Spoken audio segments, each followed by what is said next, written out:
I would have expected. Come on, man, Key. I wanted that Atlas pick so bad. Oh for man. Key. Oh man. Oh man. But it's okay. I think Tig is the safe choice. It's safe Grok choice. and Tig, right? No Purify. It sets up for Tig. But knowing Key, El Momento. It's still an El Momento hero, though, to be fair. Yeah. Implosions, Galore could be up in the cards. Montages being prepared. Now take a look at the draft index. Of course. Favoring RRQ. Yeah, it is favoring RRQ. Over 1. Well, their team fighting is very, very strong, by the way. This front-to-back composition is in no way weak. We've been talking about the forcing. Yes, they did force Clint. They did force a hero with no Purify, but it does not mean that their front-to-back doesn't work. It still can work, and their team fighting prowess is pretty good. So BTR will have to execute their game plan more than good. They have to be great this game. Will Bigetron escape the experimental lab, or will they still stay and become the rabbits of RRQ as Game 2 is underway? RRQ against Bigetron Alpha. Again, the Kings of Kings. They are looking to equalize in this game. Meanwhile, Bigetron, they want to put the nail in the coffin and make it a clean sweep. Clean sweep could be very nice, especially knowing that RRQ is just cornered in the traps of Bigetron. The way the draft, the maneuvers around it has been very deceitful.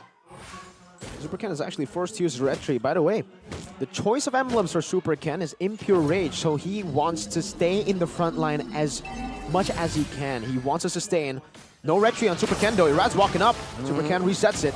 3v2. While Terizla is Jam. dealing damage onto his Octa with the flicker as well. And that will take him down. That's first blood for Lord JM. Now Rad. It's going to be the next punching bag here. Holding. Soaking damage will be taken out as well. RRQ. This is a disastrous early game as 3 members potentially will be taken now. Immaculate little skirmish up in the early game. Mirko, walk us through that disaster. RRQ were disconnected. I don't think I can say much more than that. Well, BTR played it well. Lord JM is truly a lord in this game. His targeting was insane. Most XP laners probably would have gone on to the purple buff to help the jungler. He chose to be an assassin, and Super Ken gets the buff that was stolen away from him, so nothing is going RRQ's way. Oh, they fight this? Interestingly enough, Rad is level 4 first. Despite him being taken down and losing the purple. Now it seems like still a small skirmish, but no, they will not give it on towards a fight. And Irad used Retry, so Super Ken has an advantage when it comes to this turtle. This turtle will be the next step towards inflicting even more damage. Skylar is in trouble. Man, Iman with the football. Trying to take the solo kill, but take a look at this. Daytona's welcome on towards the 1K. Now stunned up. Trying to soak in the damage now with Dawn here. He'll not be able to find the kill. He will. Octa Jam on towards Octa. No flicker this time. And Octa will be taken out twice this game. Appraisal's Wrath will not find its mark. It's actually Rod with the retribution. Lord JM, the substitute now showing up big time. His targeting has been very sublime. He's able to isolate Octa in these fights, starting from that early game, and now in the Lord Dance, he wasn't really able to do anything. My God, you would expect, the Gore to actually be quite safe. Maybe aside from Key. Key will be the one to dive him, but Lord JM's been the assassin here. Brusco needs to respect Lord JM. It's already happened twice. It will happen 3 times if he's not careful. He needs to watch his positioning. Positioning has been indeed a center of scrutiny for Octa in these fights, especially losing his life so early in the game and now struggling to really claw back. Now RRQ, they need to stabilize this, but Bigetron will take away every possible lead that they can have. Yeah, by the way, since there was so much chaos in the start, we didn't get to mention Key with the Brave Smite on the Tigreal. He wants to stay as much as he can in these team fights again. So after the initial engage, he wants to be sustainable as much as he can with this Brave Smite. Same reason goes for, usually the Terizla, who goes for Brave Smite. Super Ken is actually here looking for an advantage, but like we mentioned in game number 1, why we don't see Fredrin a lot from Super Ken is the fact that Fredrin doesn't farm as fast, right? And right now, Irad is already a level ahead. Sure, he did get the steal as well, by the way. Shout out to Irad for an amazing steal against Super Ken, who had an Appraiser's Wrath combo, but Irad still somehow calculated it better. But I think it's all fine. If Super Ken bites the bullet here, I think his side laners are online. Moreno, 1 kill. Lord JM has been immaculate in the team fights, especially that zone out. He's this, assassin Terizla that, you would expect him to be the montage maker, getting those penalty zones, getting those kills and ultimates online, but he has been able to be that pesky isolator in the backlines. So Octa, I think, has to watch out for that additional threat in the backline. It's a 5v5 turtle setup here. It seems like what both teams are cooking. Let's see Super Ken initiating, looking for an opening. Oh, the flicker, final slash. Oh, DPZ as well. Irad will claim the turtle, and it's going to be Octa taken out as well. Now let's see. Stabilizing both teams, but it seems like Irad grabs another. But Lord JM isolated the front side of the map and will be taken out. That's 2 members for Bigetron. That will be the casualties. Big W for RRQ. Irad, so good with the retributions. 2 turtles to their name, and that was just fire with fire, that team fight. There was a final slash combo, but also an implosion. So both the backlines were immobilized and stunned. Going on, first item for Moreno, wants to get rid of the frontliners for RRQ, but that double kill too for Irad has really now given him a gold lead that will be very beneficial for him in the next few turtle fights. He's already won in 50-50s. Now with a level lead and a gold lead, Ken's gonna have a real tough time. Speeding up the process as well for Irad to really just get all the advantages. Power spike so far acquired. Irad has been spectacular in the retribution fight. So for the neutrals, objectives RRQ are on track. The Bigetron now, of course, a few shaky follow-ups, and so far they have to be able to follow this up. Almost. The setup though, Key. Isolated under the turret with all the resources that RRQ has. He will be taken out under his own turret. Is it worth though? Because the bottom lane is free right now. Sure, they will be able to get a trade up top to kill over a roamer. Okay, if RRQ, it's still worth it for them. It's a 1-for-1 and then also a kill on top of the 1-for-1 turrets. I think so. For this Clint as well, it's going to be the Sleeping Giant. It's able to really just kite back, hit from the backline, so they have to watch for that as well. Meanwhile, for Bigetron, I think they will be the ones who will just jump with the gun and pull the trigger and trying to engage, especially when you have the penalty zone, you have the implosions, and it is proven now they are the ones getting their hands on the turtle really early, just baiting and luring RRQ to participate in this contest. Bigetron trying to deny the perfect turtle for Irad. Circling Eagle. Kido in the backside. Implosion conceal as well. Finding Skylar. No follow-up damage just yet. Mystic Gush will be popped. But this time, Super Ken wins the trade. Bigetron, will they look for a fight? It seems like RRQ, they want no business. But take a look at the siege now. All in the mid. And Bigetron will not commit anything more. He was telegraphing and finally gets the retribution steal. So that's actually a net positive result for Bigetron. At least it gets them all of the, the leads coming in from RRQ. Only want to commit this with this too, man. Circling Eagle with the flicker Mon finds an escape route, and they are out of resources. Yeah, and Irad actually spat Key out to the wrong side, not to the wall, not stunning him down. A good attempt there for RRQ, but unfortunately, for them, BTR were able to maneuver out of that. Super Ken though, shoutouts to him. We were talking about Irad's retro being super on point, and with a level lead, it should be even more on point, but it turns out Ken finally got the dub. It's 1 turtle to 2 for BTR and RRQ, but in that team fight too, man, you can really see the chaos that BTR is bringing to the back. That could have been such a good fight for RRQ if RRQ had a gold laner with Purify, right? That forced upon RRQ's gold lane. Skylar to now go for Purify. Hold up! Implosion on towards one. Will not commit though. Lord JM, he smells blood. Skylar. And Skylar now will not be able Oh! to escape. No!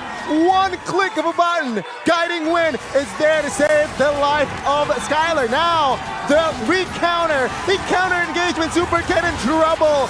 Low HP and he will be Razor taken Breath. out alongside Dawn. Now RRQ will find a stun on towards K, but he will not be able to escape as Skylar claims a double. And Bigetron, one moment they were on the offense, the next they were on full defense. RRQ swing the axe, and now Bigetron are next in the guillotine. So far, that was so strong from RRQ, saving Skylar. And Brusco is just so mobile. And there's Matilda. The greed from BTR though, right? Brusco was already in a bad spot, but they decided to chase over Skylar, leaving Brusco to make that insane escape play. Irad gets the retreat. And nothing more much happens next. RRQ with a solid gold lead now, but also want to give a massive shout out to the itemization for Skylar.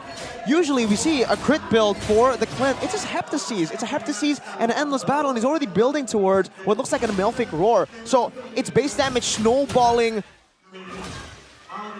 build for the Clint. Very interesting for the Clint, but now with a 1.6k gold lead, it's actually helping them so much. Brusco, this game, it's Brusco mode. Kings of Kings now have turned the tables.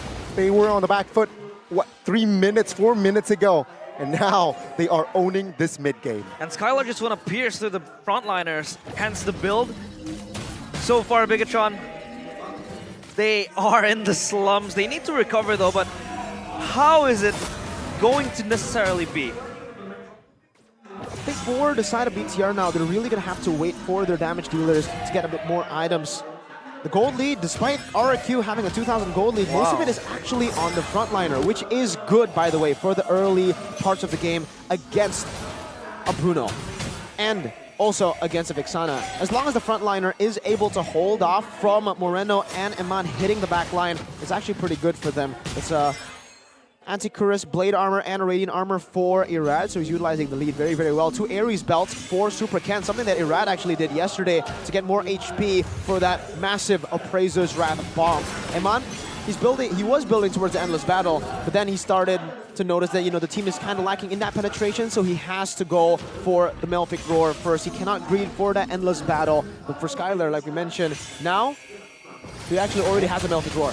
Oh, with the final slash, Mystic Gush will not connect all the way through there.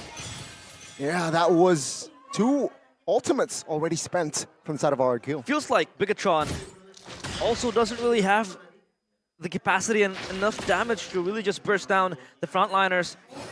Hell, even try to cut them off in the HP bars. So that was why Eman did go for the Malefic Roar.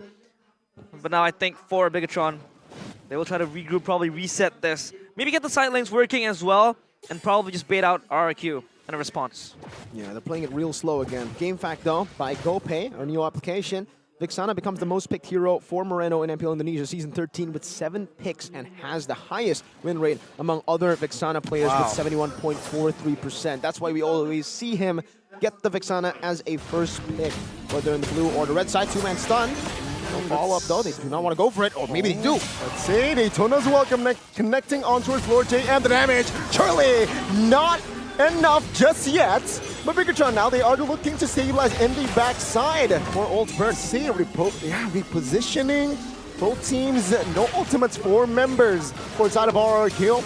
They might commit on towards the Lord here. That was kind of like an advantage for Bigetron as well. They are able to burn out the ultimates. Oh! Flicker Implosion connecting on towards still with the damage. Not just enough yet. Take a look at the stun. Eternal Guard knocking a rat up. No Octa. damage! Octa finding the important kill on towards Eman. And now Lord JM in the front side of things will get stunned up, will get battered, will be taken out as well. And in the back, you got Brusco flying, looking for an opponent. But this time, BTR, run, baby, run.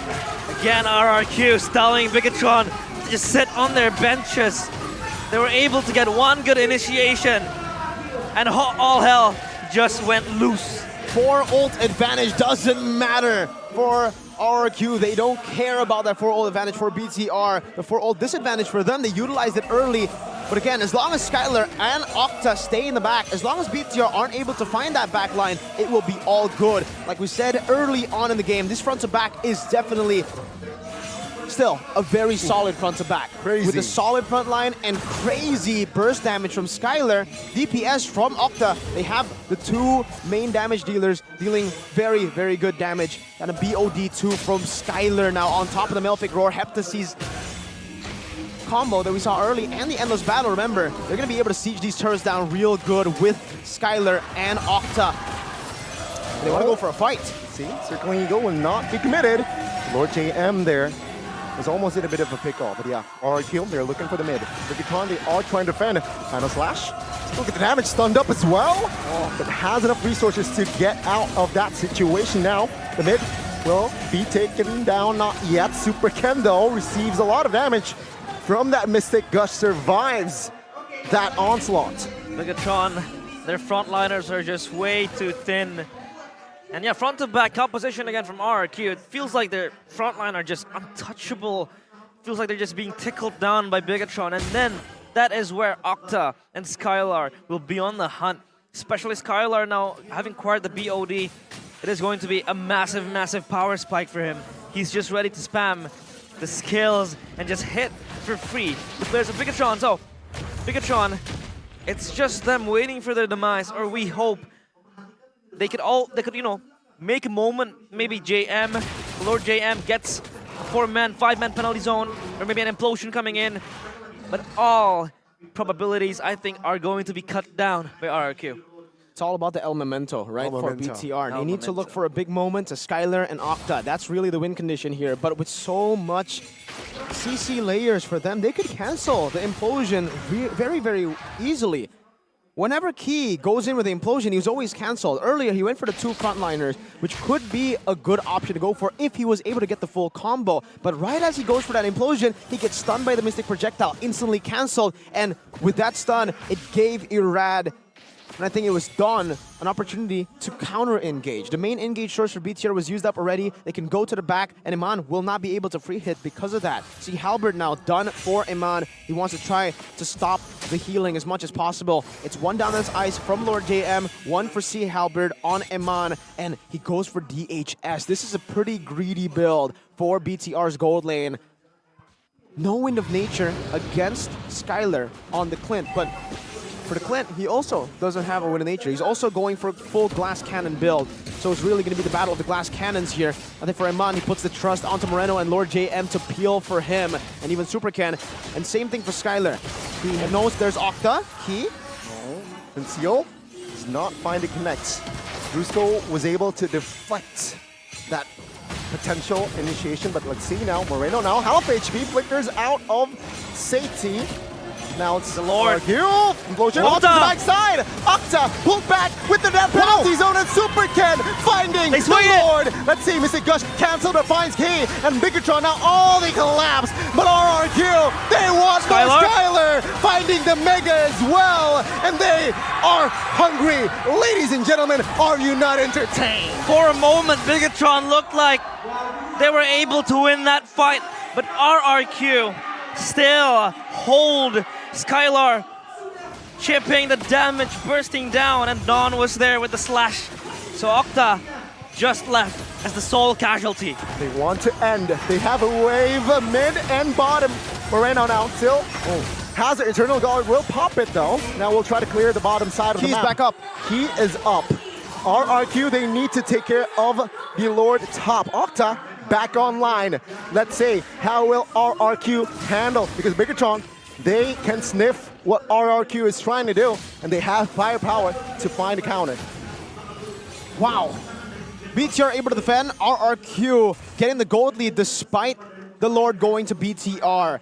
But BTR, very questionable move to fight after getting the Lord. They could have disengaged with more members. They could have left it open, but okay, we'll get some clarity here with the replay presented to you by our official tournament phone, Samsung Galaxy. So it's Irad and Ken with a pure 50-50. In the back, Key and Lord JM onto Octa, but there's a bit of a disconnect here. BTR, they wanted to fight, but also for Moreno, he knows he can't fight anymore. It was already a 4v5 to begin with Moreno being so low. But BTR still decided to commit there, and it ended up with almost RRQ taking it to game 3, equalizing this game. Woo! For BTR, they gotta make more calculated decisions, and for RRQ, they gotta keep on doing what they're doing right now. They're making crazy, amazing, decisive calls to force these team fights and to win it out too. So far, I don't think RRQ have lost a single team fight against BTR.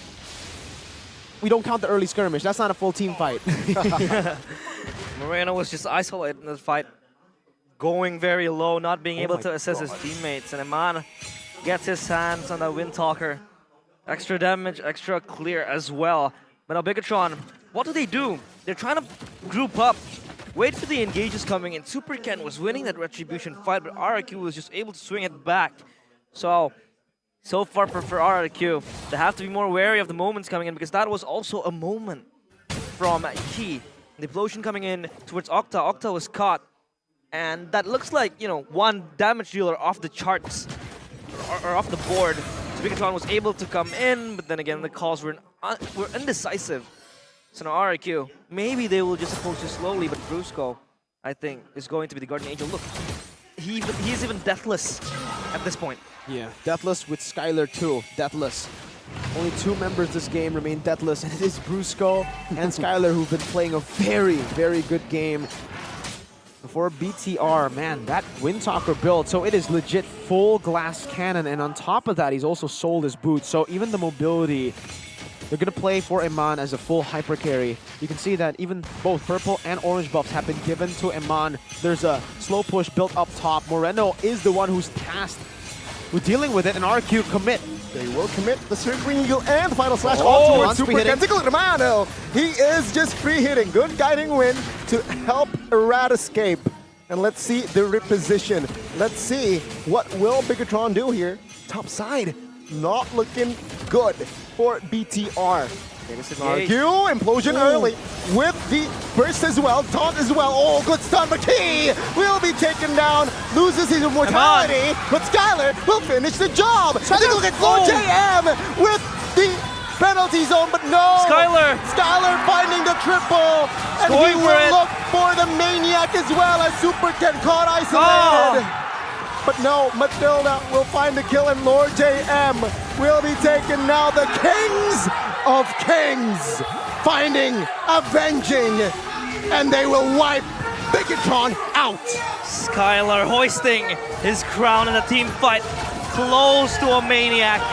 4 kills in his pocket as RRQ equalize, and they still keep Bigetron Ladies as and their gentlemen, rabbit laps. we got it, game 3. Skylar. So many bans towards Skylar. The Claude, the Natan, the Bruno denied, and even the carry from RRQ themselves placed on a hero that was meant to fail. A hero with no purify, a hero